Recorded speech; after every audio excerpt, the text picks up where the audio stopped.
आज आप क्या सीखेंगे आइए देखते हैं। प्रेजेंटेशन प्रोग्राम्स का इस्तेमाल करके आप सीखेंगे पावर पॉइंट स्क्रीन के कुछ पार्ट्स के बारे में समझ लेना, रिबन के ऊपर के कमांड्स इस्तेमाल करना, क्विक एक्सेस टूल बार के साथ टास्क्स परफॉर्म करना, गेटिंग हेल्प, माइक्रोसॉफ्ट अकाउंट में साइन इन करना, आपका प्रेजेंटेशन शेयर करना और फाइल टैब समझ लेना।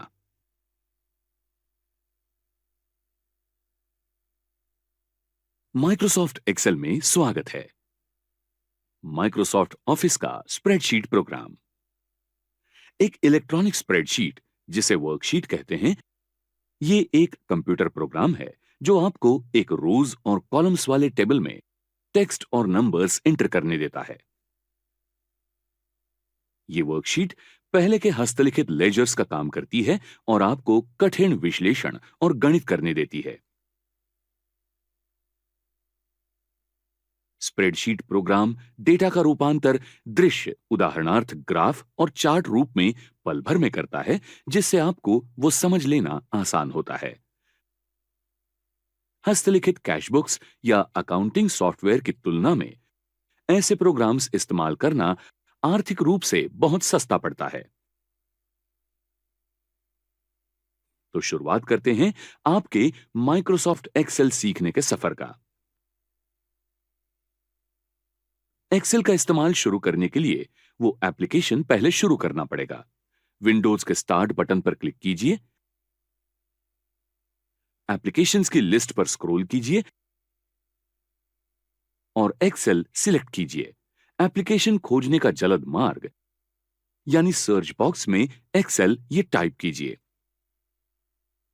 जब आप एक्सेल शुरू करोगे तब आपको इस्तेमाल करने के लिए तैयार ऐसी बहुत वर्कशीट्स दिखेंगी।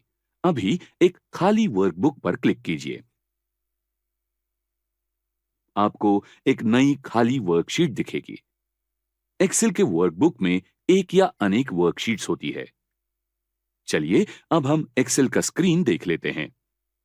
सबसे ऊपर बाईं बाजू का क्विक एक्सेस टूल बार, इसमें बटन्स होते हैं जो आपको जल्द से आम क्रिया करने देता है, जैसे कि वर्कशीट सेव करना, आपकी आखिरी गलत कमांड रद्द करना या आखिरी क्रिया फिर एक बार करना। दाहिने बाजू के डाउन एरो को क्लिक करके आप और भी क्रिया चुन सकते हैं तथा कमांड रद्द करने के लिए डाउन एरो को क्लिक करके टिक मार्क वाली कमांड चुन सकते हैं। विंडो के ऊपर की तरफ टाइटल बार प्रोग्राम का नाम दिखाता है, जैसे कि अभी एक्सेल और वर्कशीट का नाम दिखता है। एक्सेल हमेशा वर्कशीट का नाम बुक ऐसे रखता है और उसे एक अंक जोड़ता है। टाइटल बार के नीचे आपको रिबन दिखेगा। इसमें एक्सेल के सभी कमांड्स अच्छे तरीके से अलग अलग टैब्स में होती हैं। टैब पर क्लिक करने पर कमांड दिखती है। सभी कमांड्स एक साथ दिखने पर शायद आप कंफ्यूज हो सकते हो और जो कमांड आपको चाहिए वो कैसे खोजनी है ये आपको नहीं समझेगा।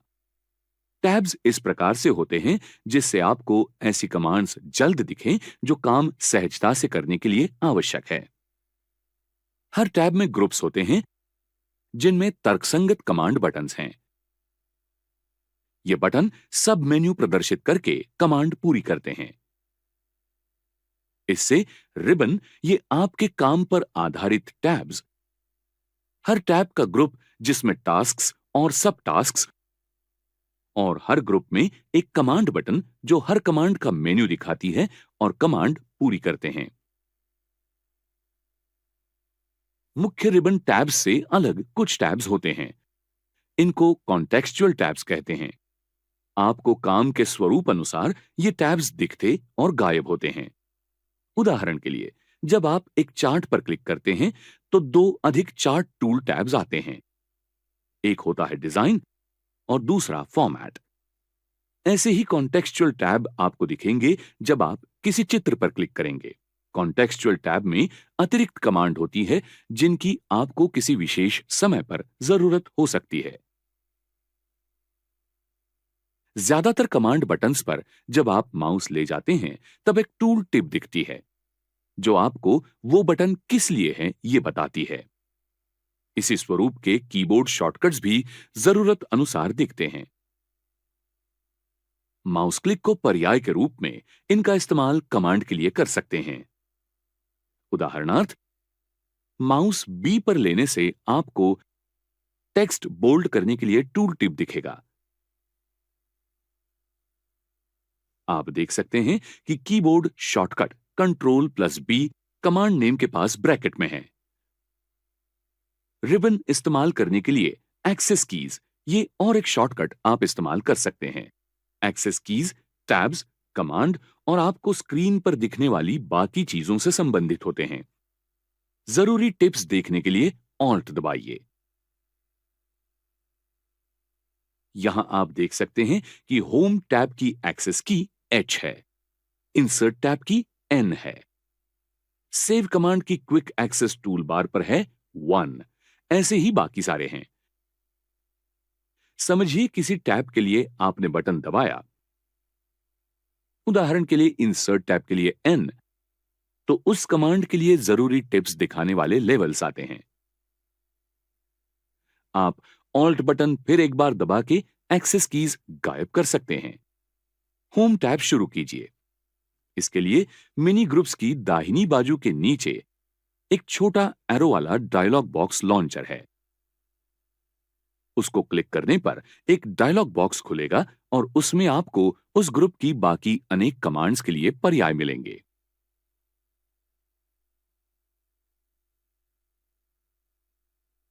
मदद हमेशा तैयार है। आपको किसी भी प्रकार की मदद चाहिए हो तो सिर्फ हेल्प टैब पर क्लिक कीजिए। हेल्प आइकॉन पर क्लिक करके दाहिनी तरफ का हेल्प पेन खोलिए। आपके किसी भी प्रश्न के लिए सर्च बॉक्स में दिए हुए लिंक्स इस्तेमाल कीजिए। अगर किसी विषय के बारे में आपको और मदद चाहिए तो कॉन्टैक्ट सपोर्ट पर क्लिक कीजिए और एक हेल्प पेज खोलिए। यहां आप आपकी समस्या लिख सकते हैं और गेट हेल्प पर क्लिक कर सकते हैं। फीडबैक आइकॉन का इस्तेमाल करके आप माइक्रोसॉफ्ट को बता सकते हैं कि कोई सुविधा आपको पसंद है, पसंद नहीं, या कोई उपयोगी सलाह आप दे सकते हैं। शो ट्रेनिंग पर क्लिक करके आप माइक्रोसॉफ्ट एक्सेल के बारे में सभी ऑनलाइन लेसन्स देख सकते हैं। कम्युनिटी ग्रुप के आइकॉन्स इस्तेमाल करके आप दुनिया भर के एक्सेल उपभोक्ताओं से संपर्क कर सकते हैं। इसके लिए आपको इंटरनेट कनेक्शन की जरूरत होगी। एक्सेल कम्युनिटी से संपर्क करने के लिए कम्युनिटी आइकॉन का इस्तेमाल कीजिए। ऐसे एक्सेल एक्सपर्ट से संपर्क कीजिए जो एक्सेल इस्तेमाल कर रहे हैं और जिन्होंने वो बनाया है। ब्लॉग साइट आइकॉन आपको एक्सेल ब्लॉग्स दिखाएगा। यहां आपको एक्सेल से संबंधित सभी अपडेट मिलेंगे। अगर आपको ऐसा लगता है कि एक्सेल में और सुधारणा करने के लिए आप कुछ कर सकते हैं तो सजेस्ट अ फीचर पर क्लिक कीजिए और आपका सजेशन दीजिए।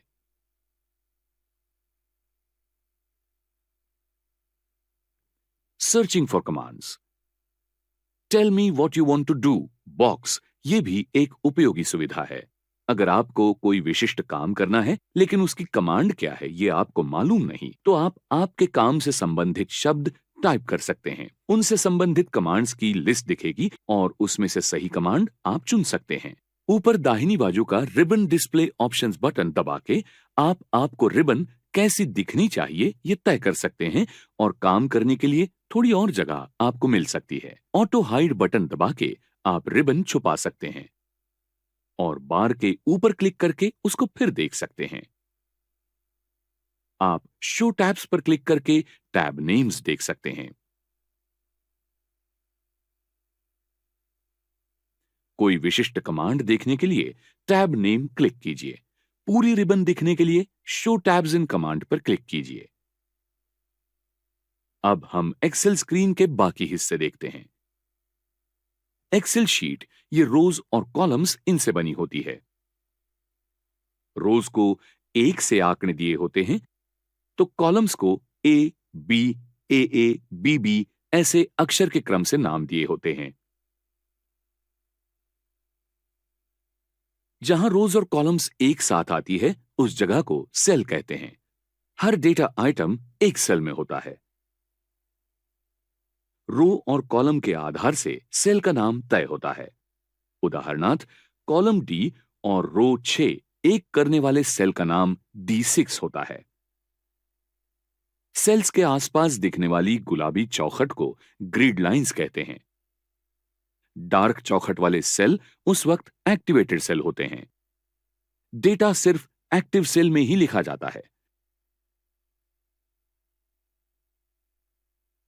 फॉर्मूला बार ये वर्कशीट के ऊपर होता है। इसमें एक्टिव सेल्स की जानकारी दिखती है। इसका इस्तेमाल डेटा लिखने या उसमें बदल करने के लिए हो सकता है। इस वर्कशीट में आप देख सकते हैं कि फॉर्मूला बार में एक्टिव सेल के B10 की जानकारी दिखती है। आगे के सेल में यानी C10 में जाने के लिए टैब दबाइए। अब फॉर्मूला बार में C10 की जानकारी दिखती है। फॉर्मूला बार की बाईं तरफ नेम बॉक्स होता है जिसमें एक्टिव सेल का एड्रेस दिखता है।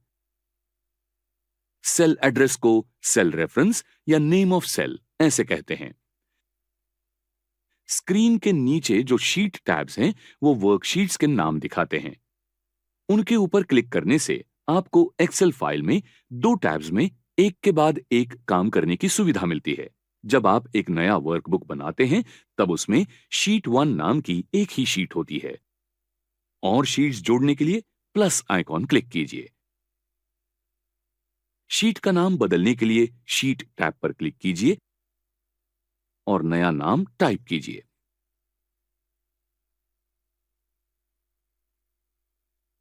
बाद में एंटर दबाइए।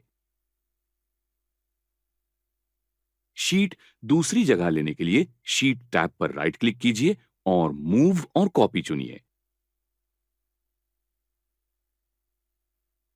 शीट जहां लेनी है वहां क्लिक करके ओके क्लिक कीजिए। कॉपी करने का ये और एक तरीका आप इस्तेमाल कर सकते हैं। सिर्फ इस बार मूव और कॉपी विंडो में कॉपी बनाने की जगह निश्चित करके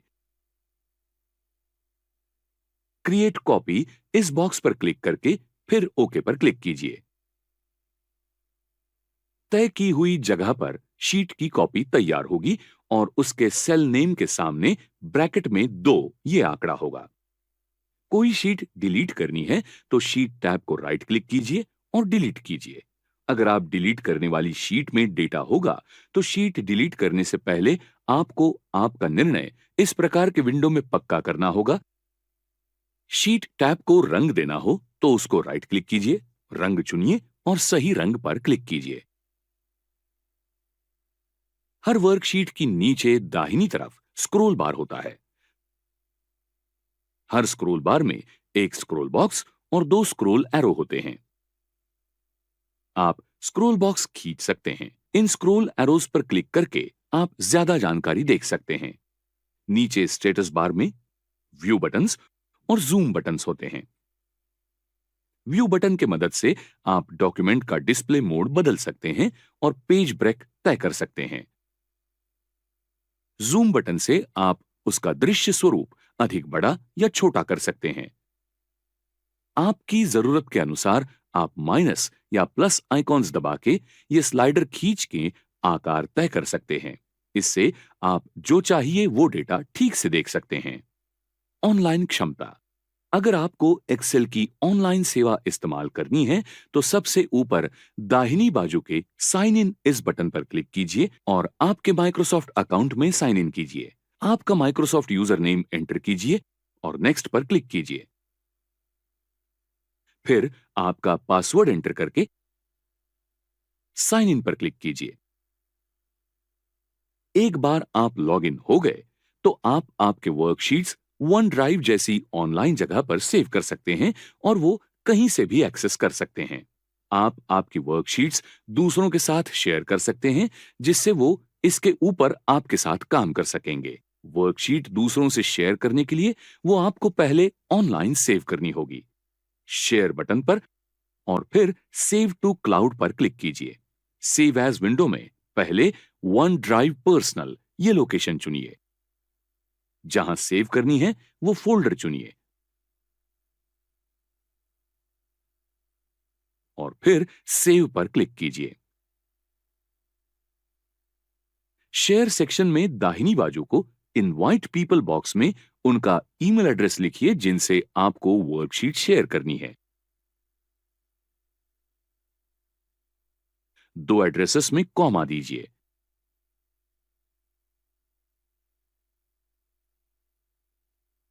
फिर बॉक्स के ऊपर की तरफ क्लिक कीजिए। अगर दूसरों ने शीट में बदलाव करना है तो नीचे के बॉक्स में कैन एडिट चुनिए, लेकिन अगर उनको सिर्फ दिखाना है तो कैन व्यू चुनिए। नीचे के बॉक्स में चाहिए तो संदेश टाइप कीजिए। आपको शीट में बाकी बदलाव अपने आप शेयर करने हैं तो ऑटोमेटिकली शेयर चेंजेस ये बॉक्स इस्तेमाल करके वैसी परमिशन आप दे सकते हैं या परमिशन मांगने की व्यवस्था हो सकती है। अभी के लिए हम ऑलवेज ये पर्याय चुनते हैं। इससे सभी बदलाव अपने आप शेयर हो जाएंगे। सबसे आखिर में शेयर सिलेक्ट कीजिए। आपने वर्कशीट शेयर की है, ये दूसरों को बताने के लिए एक ईमेल भेजा जाता है। उन सभी लोगों के नाम आपको आपके नाम के नीचे दिखेंगे। सेक्शन के नीचे गेट अ शेयरिंग लिंक पर आप क्लिक कर सकते हैं और वो लिंक आप आपकी वर्कशीट देखने के लिए लोगों के साथ साझा कर सकते हैं। ये आप स्पष्ट कर सकते हैं कि आपने भेजे लिंक के वर्कशीट में वो लोग बदलाव कर सकते हैं या सिर्फ देख सकते हैं। आप कॉपी बटन पर क्लिक करके वो लिंक कॉपी करके किसी से भी शेयर कर सकते हैं। शेयर बटन के बाजू में इमोटिकॉन और हेल्प टैब पर फीडबैक इस आइकॉन का कार्य एक ही है। आप उसका उपयोग माइक्रोसॉफ्ट को आपकी प्रतिक्रिया देने के लिए कर सकते हैं। अब आपकी एक्सेल के इंटरफेस से पहचान हो गई है, तब आप एक्सेल सीखने के अगले स्टेप पर जा सकते हैं।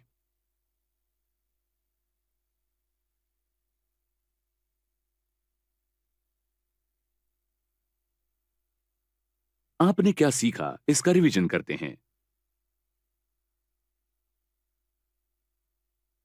स्प्रेडशीट प्रोग्राम के फायदों की लिस्ट करना, एक्सेल स्क्रीन के भाग,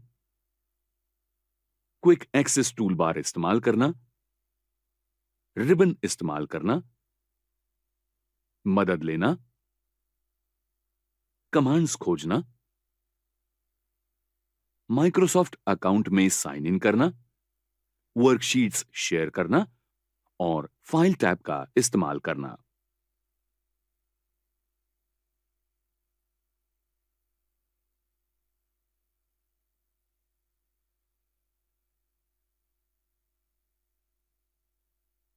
इस एक्टिविटी में आप फाइल टैब के बारे में सीखेंगे। एक्टिविटी पूरी होने पर आप सीखेंगे वर्कबुक तैयार करना,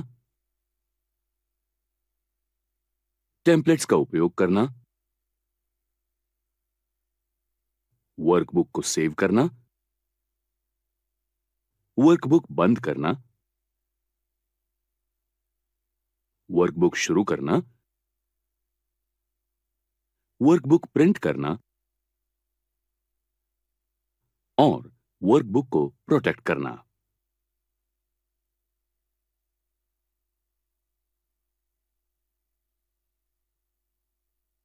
अब हम फाइल टैब देखते हैं।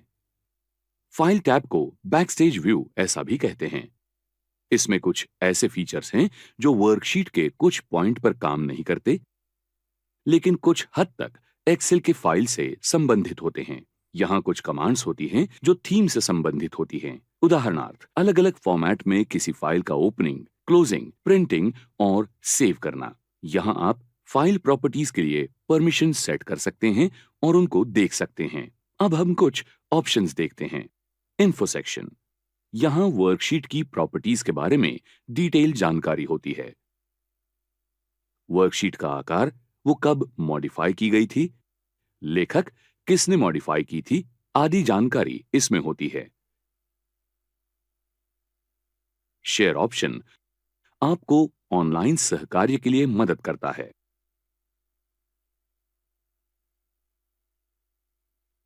एक्सपोर्ट ऑप्शन की मदद से आप आपकी वर्कशीट को दूसरे फॉर्मेट में बदल सकते हैं। माइक्रोसॉफ्ट से संबंधित सभी की अकाउंट की जानकारी के लिए अकाउंट पर क्लिक करें।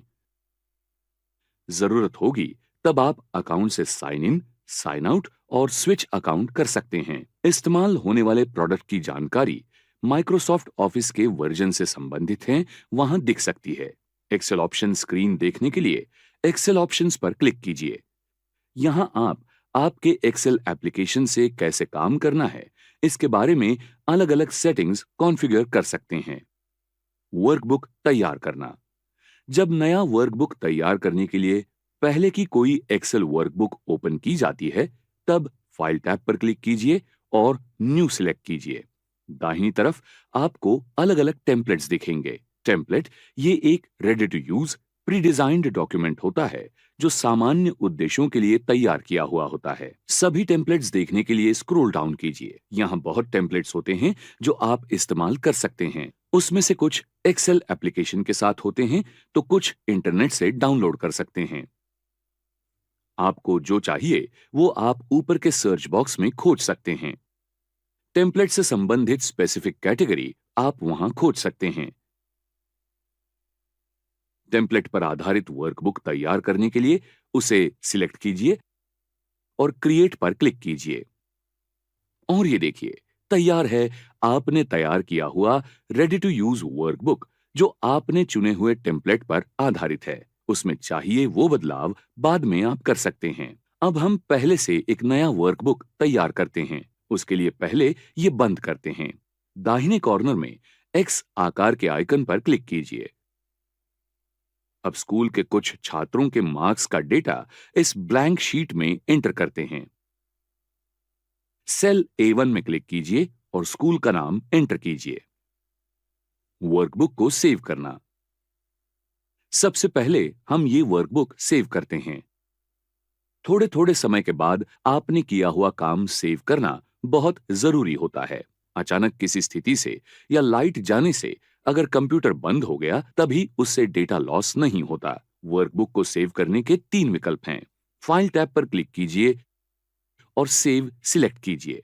क्विक एक्सेस टूल बार पर स्थित सेव आइकॉन पर क्लिक कीजिए और शॉर्टकट की यानी Ctrl+S की का इस्तेमाल कीजिए। ये सबसे आसान उपाय है। ब्राउज पर क्लिक कीजिए। जब आप कोई नया वर्कबुक पहली बार सेव करते हैं, तब सेव एज विंडो सामने दिखेगी। फाइल का स्पेसिफिक लोकेशन सिलेक्ट कीजिए। फाइल नेम एंटर कीजिए। उसके बाद सेव क्लिक कीजिए। Regular Excel workbook extension .xlsx के साथ सेव कर सकते हैं। डॉक्यूमेंट विंडो के ऊपर टाइटल बार में यह नाम दिख सकता है। फाइल टैब सेव ऑप्शन का उपयोग करके इसी फाइल की कॉपी आप दूसरे नाम से भी तैयार कर सकते हैं।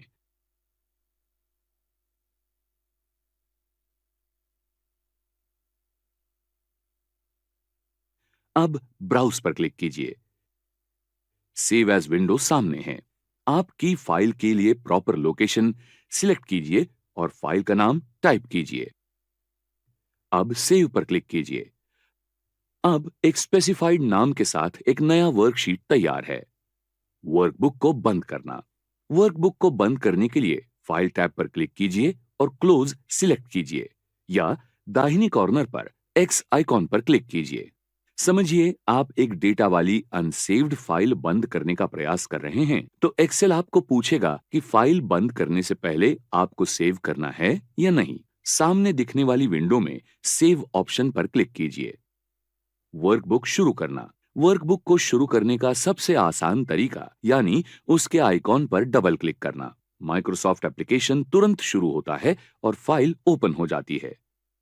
समझिए पहले ही तैयार फाइल ओपन हो गई है, तो आप फाइल टैब पर क्लिक कर सकते हैं और ओपन सिलेक्ट कर सकते हैं। रिसेंट लिस्ट में अभी तैयार किया हुआ वर्कबुक आप सिलेक्ट कर सकते हैं। फाइल खोजने के लिए आप ओपन विंडो में फाइल का लोकेशन सिलेक्ट कर सकते हैं।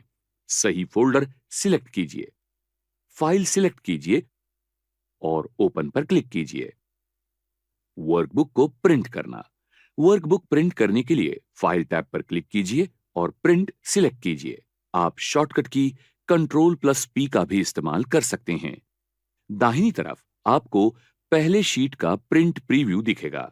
सेंट्रल पेन में आपको चाहिए उतनी कॉपीज का नंबर आप ऐड कर सकते हैं। आपको डिफॉल्ट सेटिंग दिखता है। जरूरत होगी तो आप वो बदल सकते हैं। प्रिंटर प्रॉपर्टीज लिंक का उपयोग आप उस प्रिंटर से संबंधित सेटिंग से कर सकते हैं।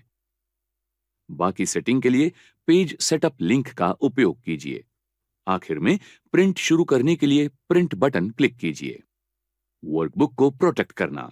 आपके वर्कबुक को प्रोटेक्ट करने के लिए एक्सेल पासवर्ड की मदद करता है, इसलिए कोई भी बाकी व्यक्ति वो ओपन नहीं कर सकता। फाइल टैब पर क्लिक कीजिए, बाएं तरफ के पेन में इन्फो क्लिक कीजिए, उसके बाद प्रोटेक्ट वर्कबुक पर क्लिक कीजिए। एनक्रिप्ट विथ पासवर्ड सिलेक्ट कीजिए। एनक्रिप्ट डॉक्यूमेंट विंडो में आपकी चॉइस का पासवर्ड टाइप कीजिए और ओके क्लिक कीजिए।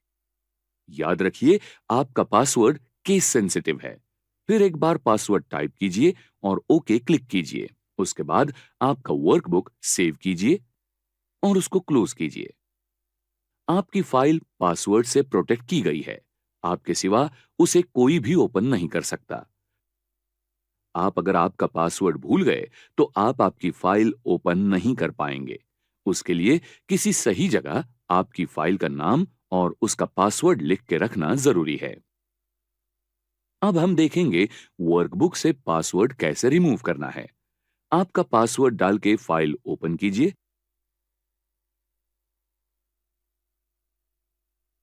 फाइल टैब पर क्लिक कीजिए और प्रोटेक्ट वर्कबुक सिलेक्ट कीजिए।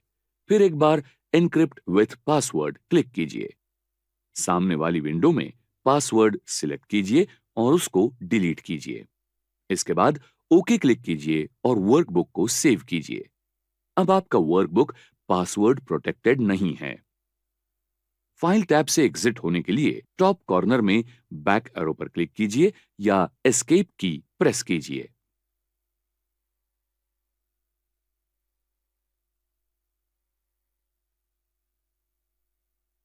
आपने क्या सीखा, इसका रिवीजन करते हैं।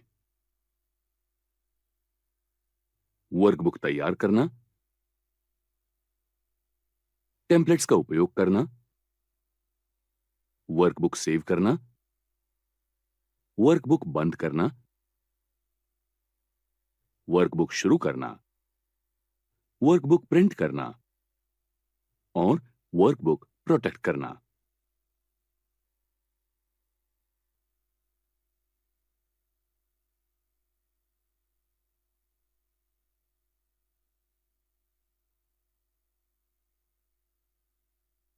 इस एक्टिविटी में आप एक्सेल के होम टैब के बारे में सीखेंगे।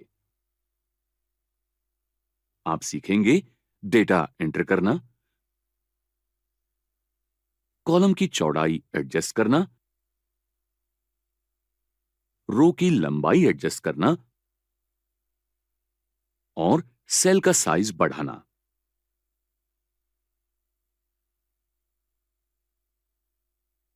जब आप एक्सेल शुरू करते हैं, तब रिबन पर एक्टिव होने वाला पहला टैब होम टैब होता है। इस टैब में सबसे ज्यादा इस्तेमाल होने वाली कमांड्स होती हैं। हम इस एक्सेल शीट में कुछ टेक्स्ट एंटर करते हैं। समझिए, आपको छात्रों से संबंधित कोई डेटा और उनके मार्क्स एंटर करने हैं। Column heading, roll number enter कीजिए। दूसरे फील्ड पर जाने के लिए टैब प्रेस कीजिए। नए हेडिंग का नाम एंटर कीजिए। उसके बाद मार्क्स, ये तीसरा हेडिंग एंटर कीजिए। अब रोल नंबर 1 एंटर कीजिए। उसके बाद पहले छात्र का नाम एंटर कीजिए। आप देख सकते हैं कि हेडिंग से एक्सेल सेल की चौड़ाई बढ़ती है। इसके लिए आपको कॉलम की चौड़ाई बढ़ाने की जरूरत है। ए और बी कॉलम के रो हेडिंग के बीच की जगह डबल क्लिक कीजिए। इससे कॉलम ए की चौड़ाई उस कॉलम की एंट्री अनुसार बढ़ जाती है, जो अब स्कूल का नाम है। छात्रों के नाम अक्सर लंबे होते हैं, इसलिए हम कॉलम बी की चौड़ाई बढ़ाते हैं। इसलिए माउस पॉइंटर बी और सी के कॉलम हेडिंग पर लाइए।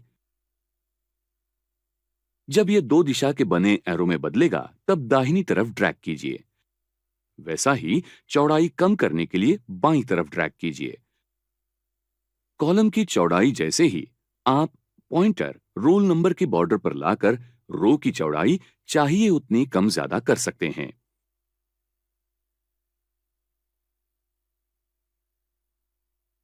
अब पहले छात्र के मार्क्स एंटर कीजिए। नेक्स्ट एरो पर क्लिक कीजिए और दूसरे छात्र के डिटेल्स एंटर कीजिए।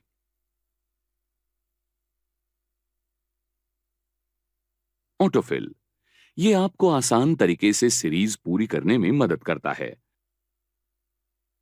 आपको इसका उपयोग छात्रों के रोल नंबर अगर क्रम से होंगे तो वो भरने में मदद होती है। शुरू के दो रोल नंबर वाले सेल्स सिलेक्ट कीजिए। जब आप आपका पॉइंटर सिलेक्ट किए कॉलम की दाहिनी तरफ लाते हैं तब वो प्लस के चिन्ह में बदलता है। ये फील हैंडल है। फील हैंडल को नीचे की तरफ ड्रैग कीजिए। सीरीज में चाहिए वो नंबर भर दीजिए। आप फिल हैंडल का इस्तेमाल बहुत जगह कर सकते हैं। समझिए, आपके पास के वर्कशीट में रोल नंबर 1000, 2000, 3000 ऐसे हैं तो एक्सेल ये सीरीज पहचानता है। आप इनमें से दो या अधिक नंबर चुन सकते हैं और फिल हैंडल को ड्रैग करने पर आपको चाहिए उतनी लंबी ये सीरीज आप कर सकते हैं। समझिए, ये सीरीज हॉरिजॉन्टल लिखी हैं तो इसी प्रकार दाहिनी तरफ ये सीरीज सिलेक्ट और ड्रैग करके पूरी हो सकती है। समझिए, आपने महीनों के नाम एंटर किए, उदाहरणार्थ जनवरी, तो आप आसान तरीके से फिल हैंडल का इस्तेमाल करके बाकी महीनों के नाम से ये सीरीज पूरी कर सकते हैं। यही आप हफ्तों के नाम के लिए भी कर सकते हैं। जैसे दिखाया है वैसे सभी डेटा पूरा कीजिए।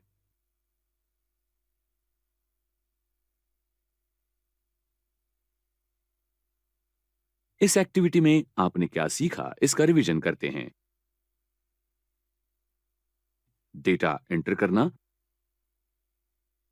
कॉलम की चौड़ाई एडजस्ट करना, रो की लंबाई एडजस्ट करना और सेल का साइज बढ़ाना।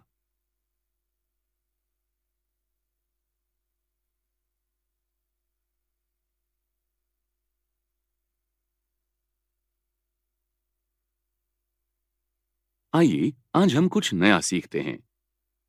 इस एक्टिविटी में आप सीखेंगे फॉन्ट चेंज करना, फॉन्ट का साइज बदलना, टेक्स्ट को बोल्ड, इटैलिक या अंडरलाइन करना, बॉर्डर्स अप्लाई करना, सेल शेडिंग अप्लाई करना और फॉन्ट का कलर बदलना।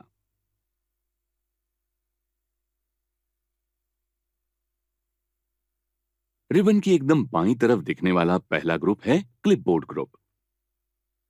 लेकिन हम दूसरे ग्रुप से शुरू करते हैं, यानी फॉन्ट ग्रुप। फॉन्ट दरअसल लिखने का एक स्टाइल है। ये टेक्स्ट अलग अलग फॉन्ट में लिखे हैं। अलग अलग प्रकार के फॉन्ट इस्तेमाल करने से वर्कशीट सुंदर दिखता है। अब हम कॉलम के फॉन्ट बदलेंगे। रो नंबर पर क्लिक करके पहली रो सिलेक्ट करें। उसके बाद फॉन्ट बॉक्स से डाउन एरो पर क्लिक कीजिए और जो चाहिए वो फॉन्ट सिलेक्ट कीजिए। अब ड्रॉप डाउन लिस्ट से आपको चाहिए उतना फॉन्ट का साइज बड़ा कीजिए। जरूरत होगी तो कॉलम की चौड़ाई बढ़ाइए। आप इंक्रीज फॉन्ट साइज या डिक्रीज फॉन्ट आइकॉन इस्तेमाल करके फॉन्ट का साइज कम ज्यादा कर सकते हैं। बोल्ड, इटैलिक और अंडरलाइन आइकॉन इस्तेमाल करके टेक्स्ट को विशेष बना सकते हैं। कॉलम हेडिंग के लिए हम उनका इस्तेमाल करके देखते हैं। सेल सिलेक्ट कीजिए और टेक्स्ट को बोल्ड करने के लिए बोल्ड पर क्लिक कीजिए। इटैलिक्स पर क्लिक करके आप आपके टेक्स्ट को दाहिनी तरफ थोड़ा सा झुका हुआ कर सकते हैं। आइकॉन के बाजू के डाउन एरो को सिलेक्ट करके अंडरलाइन स्टाइल सिलेक्ट कर सकते हैं। बॉर्डर आइकॉन का उपयोग सेल को बॉर्डर देने के लिए होता है। सेल्स सिलेक्ट कीजिए।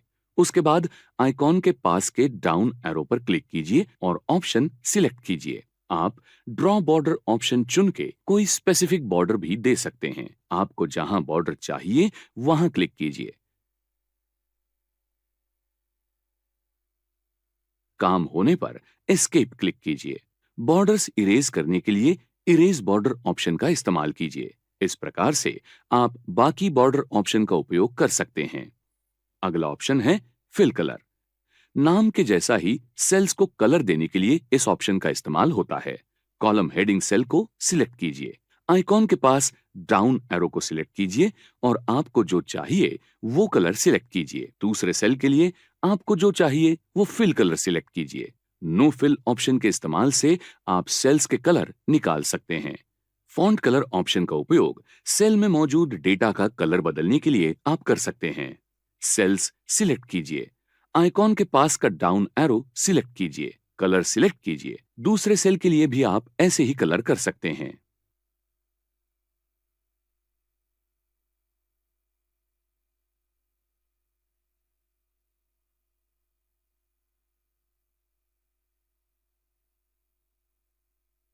आपने क्या सीखा इसका रिवीजन करते हैं। फॉन्ट चेंज करना, फॉन्ट का साइज बदलना, टेक्स्ट को बोल्ड, इटैलिक और अंडरलाइन करना, बॉर्डर्स अप्लाई करना, सेल शेडिंग अप्लाई करना और फॉन्ट का कलर बदलना।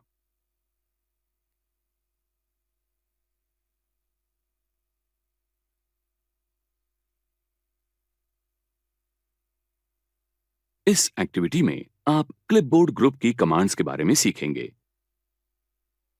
एक्टिविटी पूरी होने पर आप सीखेंगे टेक्स्ट और ऑब्जेक्ट को कॉपी, मूव और पेस्ट करना और फॉर्मेट पेंटर कमांड का इस्तेमाल करना।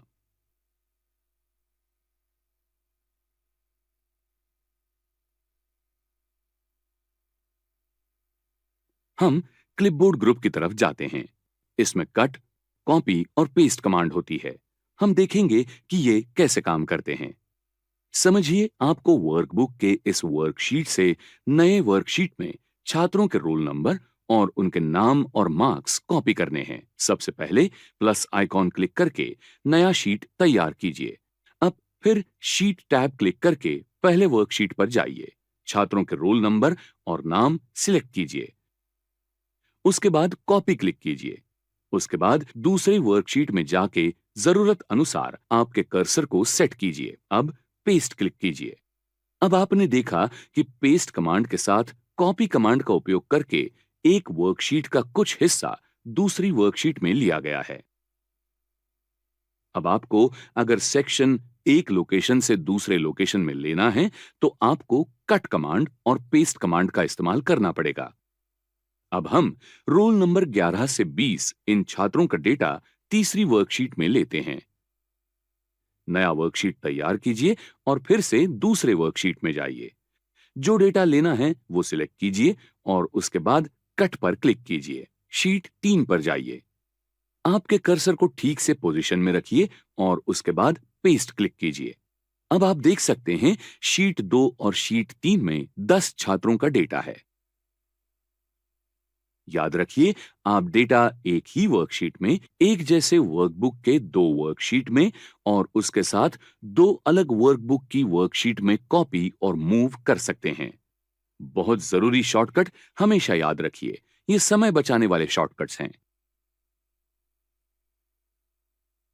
कॉपी और पेस्ट ऑप्शंस। आपने अब तक जो देखे वो कॉपी और पेस्ट के डिफॉल्ट ऑप्शंस हैं। उसमें कुछ अलग ऑप्शंस भी हैं। जब आप कोई डेटा कॉपी करते हैं तब आप उसको पिक्चर की तरह भी कॉपी कर सकते हैं। रेगुलर डेटा एक पिक्चर की तरह पेस्ट हो जाएगा। पहले शीट में जाइए, 2 छात्रों का डेटा सिलेक्ट कीजिए, पास के डाउन एरो को सिलेक्ट कीजिए और कॉपी एज पिक्चर को क्लिक कीजिए। अगले ऑप्शन के साथ एक पॉपअप विंडो आपको दिखेगा। अभी के लिए हम डिफॉल्ट ऑप्शन रखते हैं। अब ओके क्लिक कीजिए। अब आपका कर्सर आपको चाहिए उस पोजीशन में सेट कीजिए। पेस्ट सिलेक्ट कीजिए। अब आप देख सकते हैं ये डेटा पिक्चर जैसा पेस्ट हुआ है। पिक्चर टूल इस हेडिंग के नीचे कॉन्टेक्सचुअल फॉर्मेट टैब दिखता है। इस टैब में अनेक पिक्चर फॉर्मेट ऑप्शन हैं जो हम बाद में सीखेंगे। कॉपी कमांड के जैसे ही जिस प्रकार कॉपी करोगे वैसे अनेक पेस्ट कमांड भी हैं। कंट्रोल प्लस सी इस शॉर्टकट का इस्तेमाल करके छात्रों के नाम कॉपी कीजिए। अब पेस्ट आइकॉन के नीचे के एरो पर क्लिक कीजिए। देखिए आपको कितने सारे पेस्ट ऑप्शंस दिख रहे हैं। उनका फंक्शन देखने के लिए आपके माउस को घुमाइए। Format painter. क्लिपबोर्ड ग्रुप में और एक बहुत काम की कमांड है फॉर्मेट पेंटर। कुछ सेल्स को फॉर्मेट करने के लिए अप्लाई करते हैं और उसकी रेप्लिका चाहिए होगी तो ये एक आसान तरीका है। अब इस टाइम टेबल वर्कशीट की तरफ देखिए। यहां हफ्ते का पहला दिवस मंडे के सेल्स अलग तरीके से फॉर्मेट किए गए हैं। दूसरे दिन को इसी प्रकार से फॉर्मेटिंग चाहिए तो सेल्स सिलेक्ट कीजिए, फॉर्मेट पेंटर पर क्लिक कीजिए और सेल्स ड्रैग कीजिए। इसी प्रकार से फॉर्मेटिंग बहुत जगह पर इस्तेमाल करना हो तो सेल्स सिलेक्ट कीजिए, फॉर्मेट पेंटर आइकॉन पर डबल क्लिक कीजिए और सभी सेल्स को ड्रैग कीजिए जहां आपको वो फॉर्मेट चाहिए। काम पूरा होते ही एस्केप क्लिक कीजिए।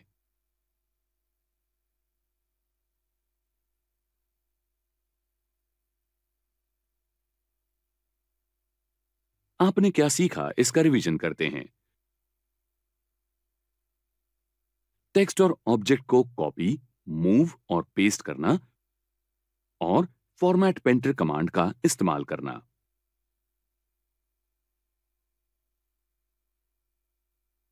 आइए अब हम कुछ नया सीखते हैं। इस एक्टिविटी में आप सीखेंगे डेटा अलाइन करना, टेक्स्ट इंडेंट करना, डेटा ओरिएंटेशन बदलना, टेक्स्ट रैप करना और एक्सेल के सेल्स इकट्ठा और अलग करना।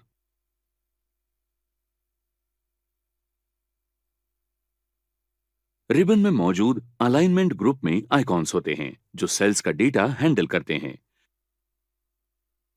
इस ग्रुप के ऑप्शंस ठीक से समझने के लिए हम रो की हाइट बढ़ाते हैं। रो नंबर के बीच की बाउंड्रीज को ड्रैग करके हम ये कर सकते हैं।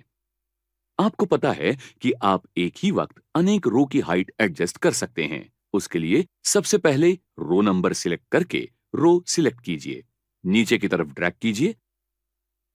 उसके बाद सेल्स ग्रुप के फॉर्मेट आइकॉन पर क्लिक कीजिए और रो हाइट सिलेक्ट कीजिए। आपको चाहिए वो वैल्यू बॉक्स में एंटर कीजिए और ओके पर क्लिक कीजिए। किसी भी एक रो पर सिलेक्ट कीजिए। अब कॉलम हेडिंग सिलेक्ट कीजिए, टॉप अलाइन आइकॉन सिलेक्ट कीजिए। आप देख सकते हैं कि उस सेल की हेडिंग अलाइन हो गई है। उसके बाद मिडिल लाइन क्लिक कीजिए। टेक्स्ट सेल के बीचों बीच मूव हुई आपको दिखेगी। सेल्स को बॉटम लाइन पर अलाइन करने के लिए बॉटम लाइन पर क्लिक कीजिए। याद रखिए किस प्रकार से छात्रों के रोल नंबर, नाम और मार्क्स सेल के अंदर ही रखे हैं। आप देख सकते हैं कि बाय डिफॉल्ट अंक का डेटा सेल की दाहिनी तरफ अलाइन हुआ है और टेक्स्ट डेटा बाईं तरफ। आप ये अलाइनमेंट आपको जैसे चाहिए वैसे बदल सकते हैं। रोल नंबर के सभी सेल्स सिलेक्ट कीजिए। अब अलाइन लेफ्ट, सेंटर और अलाइन राइट पर क्लिक कीजिए। सेल्स के अंदर ही डेटा कैसे बदलता है ये देखिए। जब आपको डेटा थोड़ा दाहिनी या बाईं तरफ शिफ्ट करना होता है तब डिक्रीज इंडेंट और इंक्रीज इंडेंट आइकॉन का उपयोग आप कर सकते हैं। पहले छात्र का नाम सिलेक्ट कीजिए, कभी इंक्रीज इंडेंट सिलेक्ट कीजिए तो कभी डिक्रीज इंडेंट सिलेक्ट कीजिए। इस प्रकार से आप सेल्स में डेटा की पोजीशन आपको जैसी चाहिए वैसी रख सकते हैं। ओरिएंटेशन आइकॉन का उपयोग टेक्स्ट को सेल में रोटेट करने के लिए और उसके साथ ही वर्टिकल या क्रॉस तरीके से पोजीशन करने के लिए होता है। इस वर्कशीट के A1 सेल के टेक्स्ट को रोटेट करते हैं। सेल सिलेक्ट कीजिए और ओरिएंटेशन पर क्लिक कीजिए। अब एंगल काउंटर क्लॉकवाइज सिलेक्ट कीजिए। उसके बाद वर्टिकल टेक्स्ट सिलेक्ट कीजिए। आपने देखा टेक्स्ट ने किस प्रकार पोजीशन ले ली है। यह कमांड बहुत काम आती है जब आप छोटे सेल के लिए लेबल्स तैयार करते हैं। ये किस प्रकार से काम करते हैं आइए देखें। अगले ऑप्शंस के लिए ओरिएंटेशन, फॉर्मेट सेल अलाइनमेंट पर क्लिक कीजिए। यहां आप बॉक्स में टेक्स्ट को रोटेट करने के लिए एक अप्रोप्रिएट पॉइंट पर क्लिक करके एग्जैक्ट डिग्री के लिए स्पेसिफाई कर सकते हैं। आप नंबर के रूप में भी डिग्री एंटर कर सकते हैं। आपने स्पेसिफाई किए जैसे टेक्स्ट अलाइन हो रहा है। रैप टेक्स्ट कमांड का उपयोग बहुत लंबे टेक्स्ट अनेक पंक्ति में बांटने के लिए होता है, जिससे वो टेक्स्ट दिख सकेगा। इस वर्कशीट में कंटेंट छोटे कॉलम में फिट हुआ है, फिर भी सी कॉलम और डी कॉलम बड़े हेडिंग संभाल लेने के लिए बड़े हुए हैं। जब आप कॉलम छोटा करते हैं, हेडिंग का कुछ हिस्सा गायब होता है। इसके लिए उपाय आसान है। हेडिंग वाले रो की हाइट बढ़ाएं और फिर रैप टेक्स्ट क्लिक करें। अब हेडिंग्स ठीक से दिख रही हैं। मर्ज एंड सेंटर कमांड का उपयोग बहुत सेल्स और सेंटर के कंटेंट को बड़े सेल में इकट्ठा करने के लिए किया जाता है। अब इस वर्कशीट के टाइटल को डेटा के ऊपर रो के सेंटर में रखने के लिए और जिन सेल्स को इकट्ठा करना है उन्हें सिलेक्ट कीजिए और मर्ज एंड सेंटर पर क्लिक कीजिए। आप देख सकते हैं कि एक ही बड़ी सेल तैयार हुई है और टेक्स्ट सेंटर को आ गया है।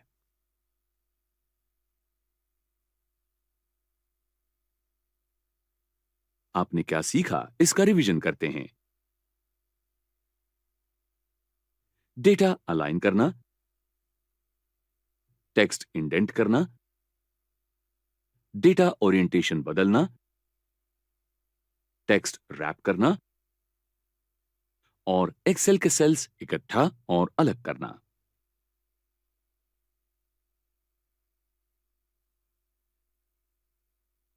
इस एक्टिविटी में आप नंबर्स ग्रुप के बारे में सीखेंगे।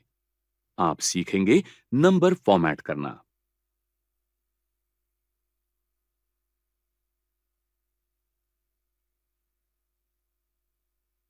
नंबर्स ग्रुप में अलग अलग प्रकार से नंबर्स फॉर्मेट करने के ऑप्शंस है।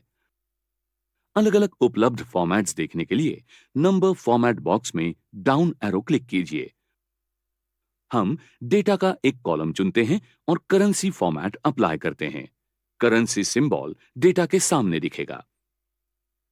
आप अकाउंटिंग नंबर फॉर्मेट आइकॉन के पास डाउन एरो पर क्लिक करके और सिलेक्शन करके सिंबल बदल सकते हैं। परसेंटेज के लिए डेटा फॉर्मेट करने के लिए परसेंट स्टाइल पर क्लिक कीजिए। थाउजेंड्स सेपरेटर के लिए कॉमा से डेटा फॉर्मेट करने के लिए कॉमा स्टाइल पर क्लिक कीजिए। इंक्रीज डेसिमल्स क्लिक करके आप डिस्प्ले डेसिमल्स नंबर इंक्रीज कर सकते हैं और डिक्रीज डेसिमल्स क्लिक करके आप डिस्प्ले डेसिमल्स नंबर डिक्रीज कर सकते हैं। अब डेट्स वाला कॉलम सिलेक्ट कीजिए। नंबर फॉर्मेट बॉक्स में डाउन एरो पर क्लिक कीजिए। यहां आप शॉर्ट डेट और लॉन्ग डेट फॉर्मेट्स देख सकते हैं। हम लॉन्ग डेट फॉर्मेट अप्लाई करते हैं। बाकी अलग अलग फॉर्मेट्स अप्लाई किए जा सकते हैं। डायलॉग बॉक्स लॉन्चर पर क्लिक कीजिए। नंबर ग्रुप के नीचे दाहिनी तरफ छोटा एरो ये फॉर्मेट सेल विंडो डिस्प्ले करता है। यहां हमें बहुत सारे डेट फॉर्मेट्स दिखते हैं जो अप्लाई किए जा सकते हैं। आगे जाइए और अलग अलग फॉर्मेट्स एक्सप्लोर कीजिए।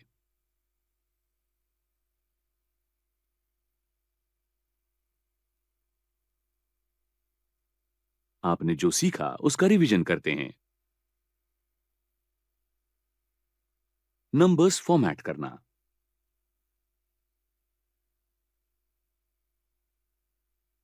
इस एक्टिविटी में आप स्टाइल ग्रुप के बारे में सीखेंगे। इसके पूरा होने पर आप कर पाएंगे निश्चित क्राइटेरिया अनुसार सेल्स फॉर्मेट करना, सेल्स रेंज से टेबल तैयार करना और सेल स्टाइल अप्लाई करना।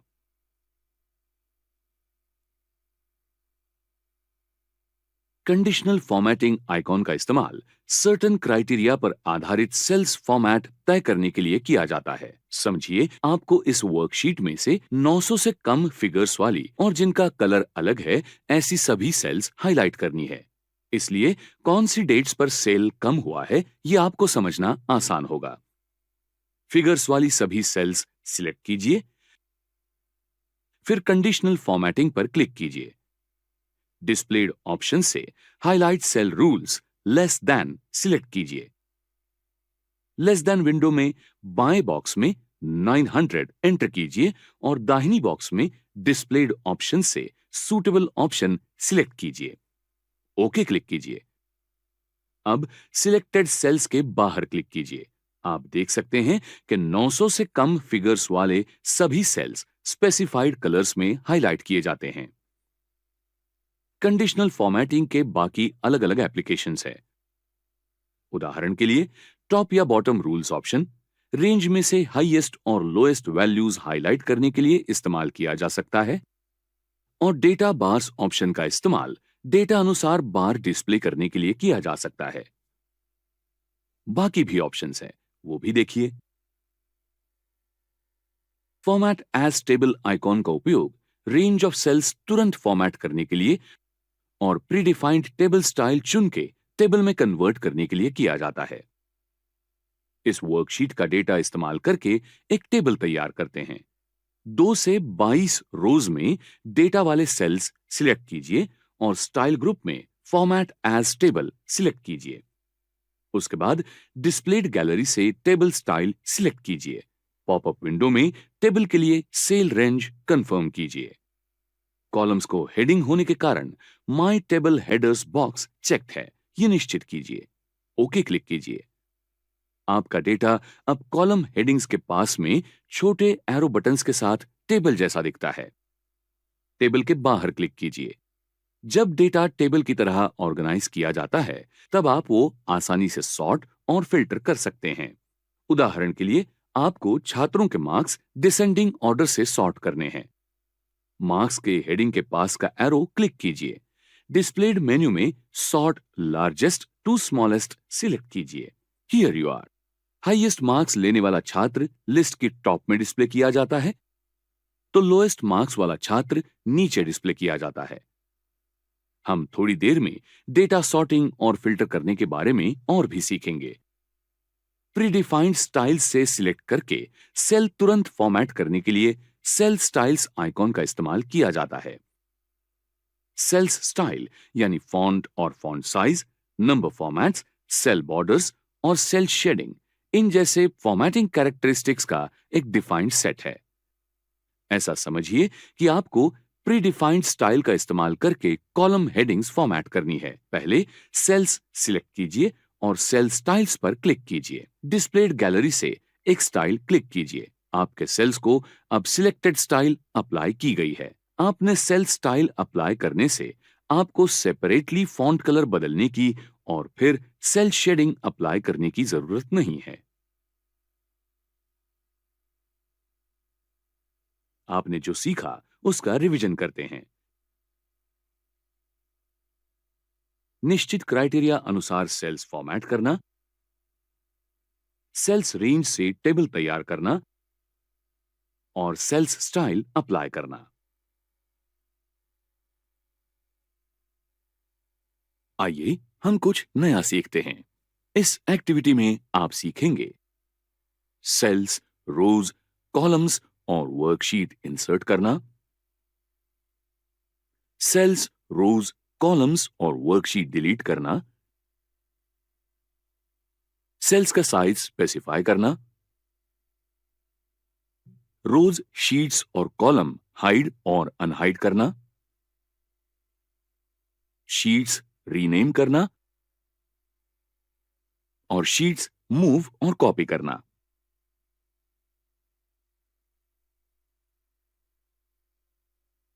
सेल्स ग्रुप के इंसर्ट आइकॉन का इस्तेमाल वर्कशीट में सेल्स, रोज और कॉलम्स इंसर्ट करने के लिए किया जाता है। आप इसका उपयोग वर्कबुक में न्यू वर्कशीट इंसर्ट करने के लिए भी कर सकते हैं। सेम रो में सेल A1 के सामने सेल इंसर्ट करने के लिए A1 सिलेक्ट कीजिए और फिर इंसर्ट सिलेक्ट कीजिए। Insert cells. पॉपअप विंडो में आपको अलग अलग ऑप्शंस दिखते हैं। आप पहला ऑप्शन सिलेक्ट करके सेम रो में एक सेल डाल सकते हैं, जिससे एग्जिस्टिंग डेटा दाहिनी तरफ शिफ्ट होगा। दूसरा ऑप्शन आपको एग्जिस्टिंग डेटा के ऊपर एक सेल इंसर्ट करने देता है। बाकी दो ऑप्शंस आपको एंटायर रो या कॉलम इंसर्ट करने देते हैं। हम पहला ऑप्शन चुनते हैं और ओके क्लिक करते हैं। एग्जिस्टिंग सेल के सामने एक नई सेल इंसर्ट की जाती है। 9 रो के ऊपर न्यू रो इंसर्ट करने के लिए रो में से किसी भी सेल पर क्लिक कीजिए और इंसर्ट शीट रोज सिलेक्ट कीजिए।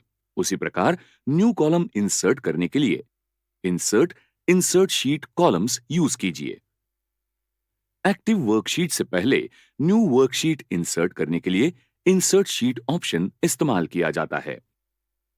सेल्स ग्रुप में से डिलीट आइकॉन का इस्तेमाल सेल्स, रोज, कॉलम्स और वर्कशीट्स डिलीट करने के लिए किया जाता है। अलग अलग ऑप्शंस इस्तेमाल करके देखिए। यह प्रोसेस इंसर्ट आइकॉन इस्तेमाल करने जैसी ही है। सेल्स ग्रुप के फॉर्मेट आइकॉन सेल से संबंधित अलग अलग उपयुक्त ऑप्शंस देते हैं। आप रो हाइट और कॉलम विड्थ के संबंध में सेल्स का साइज स्पेसिफाई कर सकते हैं। कुछ डेटा कॉन्फिडेंशियल रखने के लिए या अनइम्पॉर्टेंट डेटा डिस्प्ले रोकने के लिए आप वर्कशीट से स्पेसिफिक रोज और कॉलम्स हाइड कर सकते हैं। उदाहरणार्थ, कॉलम ई का डेटा हाइड करने के लिए कॉलम में से किसी भी सेल पर क्लिक कीजिए और फॉर्मेट सिलेक्ट कीजिए, hide and unhide hide columns. आप देख सकते हैं कि कॉलम अब नहीं दिख रहे हैं। वो रीडिस्प्ले करने के लिए सिर्फ फॉर्मेट सिलेक्ट कीजिए, हाइड एंड अनहाइड कॉलम्स। आप इसी प्रकार से रोज और शीट्स हाइड और अनहाइड कर सकते हैं।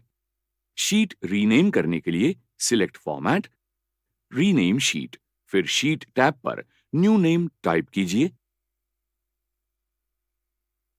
और एंटर प्रेस कीजिए। शीट फिर रिपोजिशन करने के लिए सिलेक्ट फॉर्मेट, मूव और कॉपी शीट। मूव और कॉपी विंडो में जिस शीट से पहले वो पोजीशन करनी है वो शीट सिलेक्ट कीजिए और ओके क्लिक कीजिए। शीट अब स्पेसिफाइड पोजीशन पर दिख रही है। शीट की कॉपी करने के लिए मूव एंड कॉपी विंडो में create a copy box check कीजिए और ओके क्लिक कीजिए। उसी नाम की शीट की कॉपी और उसके बाद ब्रैकेट में नंबर 2 तैयार की जाती है।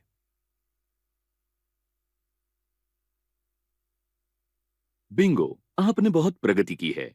आपने क्या सीखा, इसका एक रिवीजन करते हैं। सेल्स, रोज, कॉलम्स और वर्कशीट इंसर्ट करना, सेल्स, रोज, कॉलम्स और वर्कशीट डिलीट करना, सेल्स का साइज स्पेसिफाई करना, रोज, शीट्स और कॉलम हाइड और अनहाइड करना, शीट्स रीनेम करना और शीट्स मूव और कॉपी करना। आइए हम कुछ नया सीखते हैं।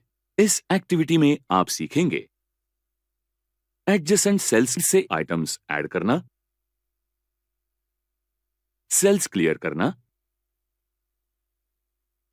डेटा सॉर्ट करना और फिल्टर करना और डेटा फाइंड और रिप्लेस करना।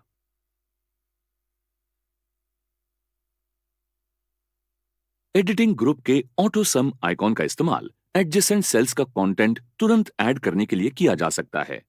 सेल C15 पर क्लिक कीजिए और फिर ऑटो सम क्लिक कीजिए।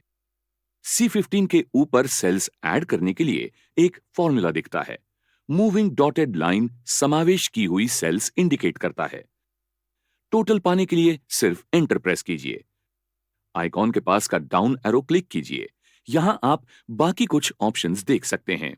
सेल्स के सेट की एवरेज, काउंट, मैक्सिमम और मिनिमम पाने के लिए इसका इस्तेमाल किया जा सकता है। एडिटिंग ग्रुप का क्लियर आइकॉन सेल्स क्लियर करने के लिए इस्तेमाल किया जाता है। सेल A1 सिलेक्ट कीजिए और क्लियर क्लिक कीजिए। आपको अलग अलग ऑप्शंस दिखेंगे। सेल को अप्लाई किया फॉर्मेटिंग निकालने के लिए क्लियर फॉर्मेट पर क्लिक कीजिए। समझ लीजिए कि सेल के कंटेंट निकाले नहीं जाते। सेल के कंटेंट क्लियर करने के लिए क्लियर कंटेंट क्लिक कीजिए। अब रो 2 के सेल्स सिलेक्ट कीजिए, क्लियर क्लिक कीजिए, क्लियर ऑल कीजिए। आप देख सकते हैं कि इस ऑप्शन का इस्तेमाल करके सेल्स के दोनों कंटेंट्स तथा फॉर्मेटिंग भी क्लियर किया जाता है। आपका डेटा ऑर्गेनाइज करने के लिए सॉर्ट और फिल्टर आइकॉन का इस्तेमाल किया जाता है, जिससे विश्लेषण करना आसान होगा। रीजन्स अल्फाबेटिकली सॉर्ट करने के लिए रीजन्स वाला कॉलम सिलेक्ट कीजिए। अब सॉर्ट और फिल्टर सिलेक्ट कीजिए, सॉर्ट A to Z कीजिए। सॉर्ट वार्निंग विंडो डिस्प्ले की जाती है क्योंकि एडजॉइनिंग सेल्स में संबंधित डेटा है जो रिस्पेक्टिव रीजन्स में सही प्रकार से रखने की आवश्यकता है। ये एक्सेल को समझता है, इसलिए आपको सिलेक्शन एक्सपांड करने की जरूरत है। ये बटन पहले ही सिलेक्ट किया गया है, सिर्फ सॉर्ट क्लिक कीजिए। हर रो के सही डेटा के साथ रीजन्स अब अल्फाबेटिकली अरेंज किए गए हैं। अगर आप एक कॉलम में एक ही सेल सिलेक्ट करते हैं और सॉर्ट करते हैं तो सिलेक्शन अपने आप एक्सपांड किया जाता है। इस केस में आपको सॉर्ट वार्निंग विंडो नहीं दिखेगी। डिसेंडिंग ऑर्डर से रीजन्स सॉर्ट करने के लिए प्रयास करते हैं। रीजन कॉलम के किसी भी सेल पर क्लिक कीजिए और सॉर्ट एंड फिल्टर सिलेक्ट कीजिए। Z से A सॉर्ट कीजिए। अब करेक्ट डेटा के साथ रीजन्स रिवर्स ऑर्डर से अरेंज किए गए हैं। Filtering data. अब समझिए आपको यह डेटा फिल्टर करना है। आपको सिर्फ स्पेसिफिक तारीख से संबंधित जानकारी देखनी है। Click sort and filter, filter. Column headings के पास छोटे एरो बटन्स दिखते हैं। डेट के बाजू के बटन पर क्लिक कीजिए। डेटा फिल्टर्स नीचे क्लिक करके सिलेक्ट ऑल बॉक्स क्लियर कीजिए। अब जो डेटा देखना है उस डेटा के सामने के बॉक्स पर क्लिक कीजिए, फिर ओके क्लिक कीजिए। आप अब स्पेसिफिक तारीख से संबंधित डेटा देख सकते हैं। अप्लाइड फिल्टर क्लियर करने के लिए और संपूर्ण डेटा फिर से देखने के लिए सॉर्ट और फिल्टर सिलेक्ट कीजिए, clear. Find and select icon का इस्तेमाल स्पेसिफिक प्रकार का डेटा वाले सेल्स खोजने के लिए किया जाता है। साउथ टेक्स्ट लिखे हुए सेल्स खोजने के लिए click find and select, find. Find what box में सर्च क्राइटेरिया एंटर कीजिए, फिर फाइंड नेक्स्ट क्लिक कीजिए। साउथ शब्द लिखा हुआ पहला सेल एक्टिव होता है। फाइंड एंड रिप्लेस विंडो के नीचे शब्द के सभी इंस्टेंसेस के सेल रेफरेंसेस देखने के लिए फाइंड ऑल क्लिक कीजिए। अभी सेल कॉलम के डॉलर के साइन की तरफ ध्यान मत दीजिए, आप उसके बारे में बाद में सीख सकते हैं। आप उस सेल को एक्टिव करने के लिए एक इंस्टेंस क्लिक कर सकते हैं। फाइंड एंड रिप्लेस विंडो बंद करने के लिए ऊपर के दाहिने कोने में X आइकन पर क्लिक कीजिए। दूसरे कंटेंट से सेल कंटेंट बदलने के लिए आप find and select replace command इस्तेमाल कर सकते हैं। समझिए आपको साउथ टेक्स्ट बदल के साउथ वेस्ट करना है। रिप्लेस विथ बॉक्स में न्यू टेक्स्ट एंटर कीजिए। एक ही इंस्टेंस बदलने के लिए रिप्लेस क्लिक कीजिए या सभी इंस्टेंसेस बदलने के लिए रिप्लेस ऑल क्लिक कीजिए। एक विंडो डिस्प्ले होती है और आपको किए हुए नंबर ऑफ रिप्लेसमेंट्स की जानकारी देती है। Click okay. अब फाइंड एंड रिप्लेस विंडो बंद कीजिए।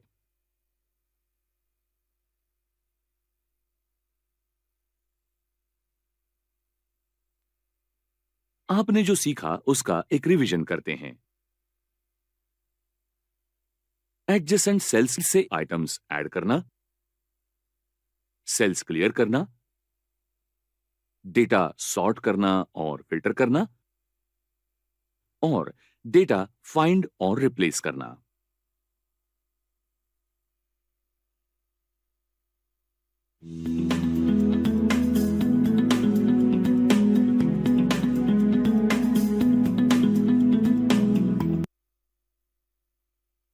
नोएमा ये बहुत बड़ा ऑनलाइन डेटाबेस है जो विभिन्न देशों से संबंधित सभी प्रकार के आंकड़ों को आलेखीय और संख्यात्मक दोनों प्रारूपों में प्रस्तुत करता है।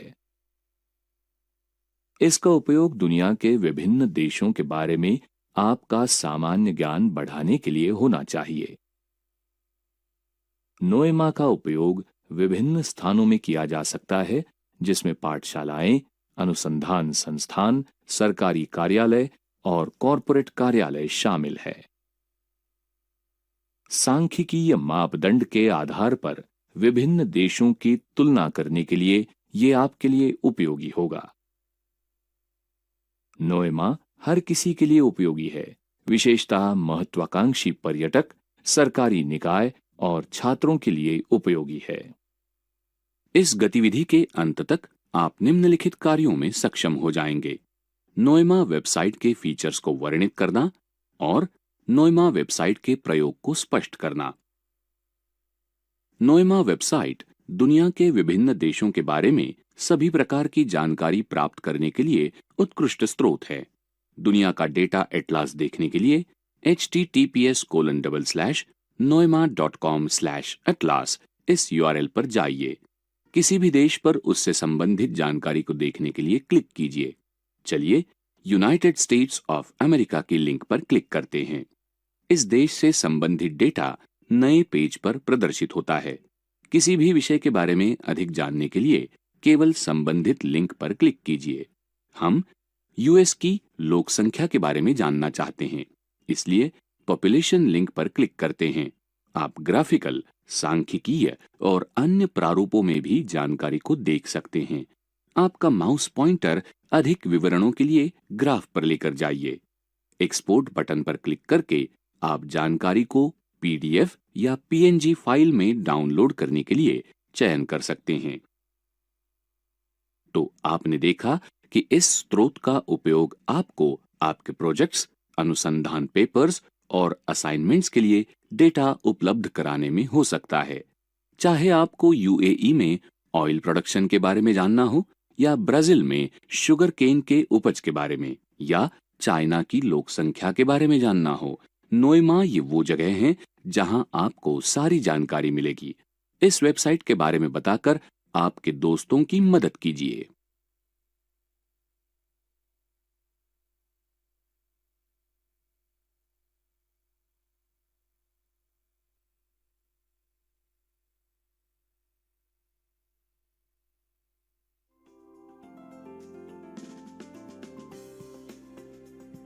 आपने भूगोल की क्लास में विश्व मैप का अध्ययन किया होगा। भारत जैसे बहुत से देश हैं और हर देश के अपने खूबसूरत शहर और गांव होते हैं। इसलिए आप अपने स्कूल की छुट्टियों के दौरान एक भावपूर्ण अनुभव के लिए इन शहरों की यात्रा करना चाह सकते हैं। लेकिन क्या यात्रा करने के लिए अभी आपकी उम्र बहुत कम है? हाँ, और साथ ही आपके माता-पिता आपको अकेले यात्रा की अनुमति देने के लिए राजी भी नहीं होंगे। तो फिर क्या कर सकते हैं? मेरे पास एक आइडिया है। क्या आप पहले कभी इस वेबसाइट पर गए हैं?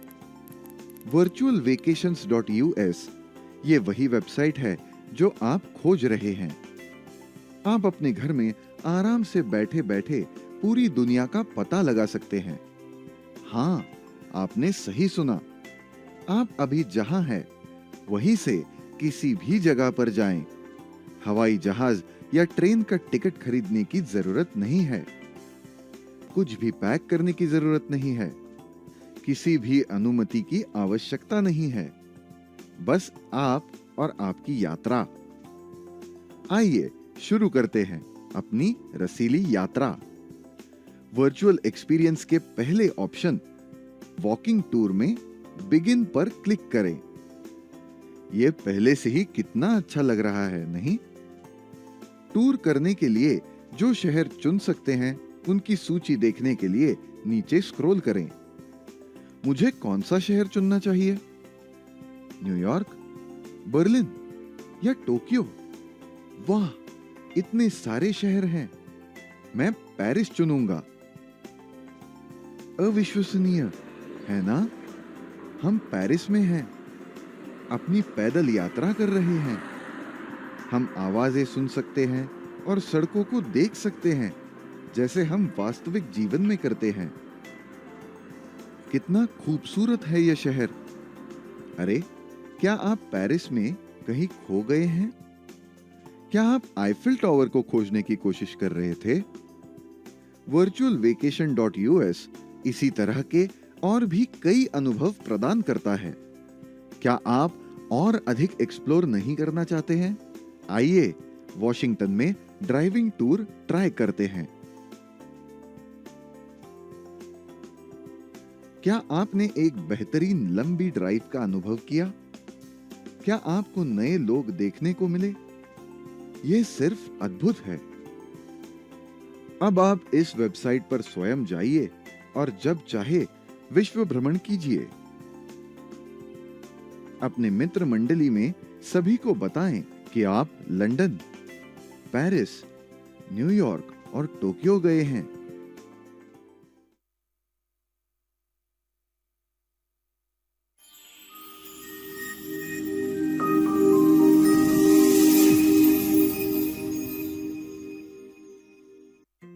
हम आसमान में उड़ते बहुत से हवाई जहाजों को देखकर हैरान होते हैं कि ये सब कहां जा रहे हैं। ऐसा भी होता है कि हमें हवाई अड्डे से किसी दोस्त या सहकर्मी को लेने जाना है, लेकिन उनके प्लेन के लैंडिंग के बारे में हमें कुछ भी पता नहीं होता। ऐसे हालातों में फ्लाइट रडार 24 वेबसाइट ऐसी जगह है जहां किसी हवाई जहाज का फ्लाइट नंबर, आरंभ, जहाज का प्रकार वगैरह जैसी जानकारी एक ही जगह पर मिलती है। हम फ्लाइट को ट्रैक भी कर सकते हैं और साथ ही अनुभव कर सकते हैं कि किसी हवाई जहाज के पायलट को 3D में क्या नजर आता है। आइए इस वेबसाइट को देखें और इसके विवरणों को जानें। फ्लाइट रडार 24 वेबसाइट का उद्देश्य है फ्लाइट के विवरण दिखाना, रास्ते ट्रैक करना और पायलट का वर्चुअल नजारा देखना। ब्राउजर खोलकर एड्रेस बार में www.flightradar24.com टाइप करें और फिर एंटर दबाएं। आप देख सकते हैं कि वेबसाइट खुल गई है। नजर आ रहे मैप पर आप किसी भी प्लेन पर क्लिक करके विवरण देख सकते हैं। इस प्लेन पर क्लिक करने पर यह लाल रंग से हाईलाइट हो जाएगा और फ्लाइट नंबर प्रदर्शित होगा। बाईं ओर हमें फ्लाइट के बारे में सारी सूचना नजर आएगी। इसमें फ्लाइट नंबर, एयरलाइन का नाम और आगमन एवं प्रस्थान की जगहों जैसे विवरण नजर आते हैं। ये फ्लाइट डोहा से फुकेट जा रही है। आप फ्लाइट के दूसरे विवरण भी देख सकते हैं, जैसे आगमन और प्रस्थान के समय, अनुमानित आगमन समय। रफ्तार और ऊंचाई का ग्राफ देखने के लिए नीचे की ओर स्क्रॉल करें। अब फ्लाइट को 3D में देखने के लिए 3D व्यू के विकल्प पर क्लिक करें। हाँ, आप असल फ्लाइट को उड़ते देख सकते हैं। ऊपर दिए गए नोटिफिकेशन को पढ़ें और उसे बंद कर दें। ये डोहा से फुकेट के लिए उड़ान भर रही फ्लाइट का 3D व्यू है। ड्रैग करके हम फ्लाइट के दूसरे आयाम देख सकते हैं। कॉकपिट व्यू पर क्लिक करके देखें कि एयरप्लेन के पायलट को कैसा नजारा दिखाई देता है। अब 3D व्यू पर वापस आएं। इसी तरह आप केवल फ्लाइट नंबर डालकर भी किसी फ्लाइट को ट्रैक कर सकते हैं। इसके लिए ऊपर फ्लाइट रडार आइकन पर क्लिक करें और वापस होम पेज पर जाएं। ऊपर सर्च में जरूरत के अनुसार फ्लाइट नंबर डालें। दी हुई सूची में से फ्लाइट चुनें। आप एयरक्राफ्ट को लाइव देख सकते हैं। आप देख सकते हैं कि फ्लाइट ने मुंबई से प्रस्थान किया और अब अपने गंतव्य कोलकाता की ओर जा रही है। इस समय फ्लाइट अकोला जिले के ऊपर से गुजर रही है। अब 3D व्यू पर क्लिक करें। आप इस फ्लाइट का 3D व्यू देख सकते हैं। इसी तरह आप पूरे संसार में किसी भी फ्लाइट को देख और ट्रैक कर सकते हैं। इस वेबसाइट का इस्तेमाल करके सभी फ्लाइट के बारे में जानकारी पाई जा सकती है।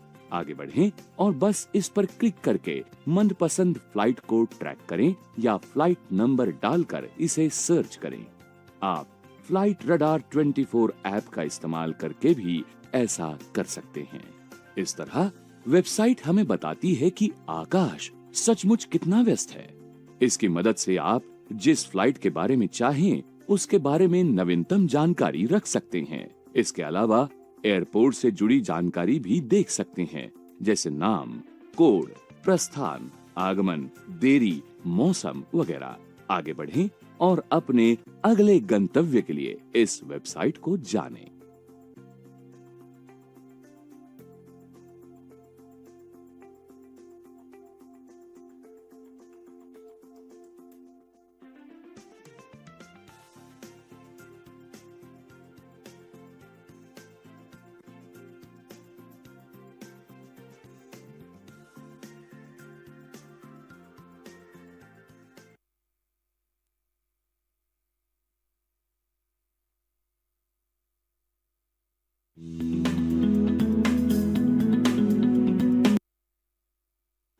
एक्स और पीरियड बटनों को क्रमशः बाएं और दाहिने हाथ की अनामिका उंगलियों से टाइप करते हैं।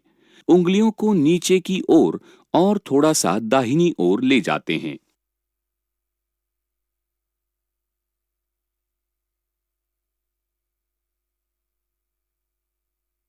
शुरू में आपको ये बटन अधिक कठिन प्रतीत हो सकते हैं, क्योंकि छोटी और अनामिका उंगलियों को सामान्यतः सांकेतिका और मध्यमा उंगलियों की अपेक्षा अधिक अभ्यास की आवश्यकता होती है। पीरियड बटन का अभ्यास करते समय कुछ अधिक समय लगाना अच्छा होगा, क्योंकि लगभग प्रत्येक वाक्य में आप इस बटन का उपयोग करेंगे। चूंकि इसे अनामिका से टाइप किया जाता है, अतः शुरू में इसे सीखना कठिन हो सकता है, लेकिन चूंकि इसका उपयोग इतना अधिक होता है कि केवल कुछ ही दिनों के नियमित अभ्यास के बाद आप आराम से इसे टाइप कर सकते हैं। एक्स और पीरियड बटन को टाइप करने के लिए हाथों की गति को देखें।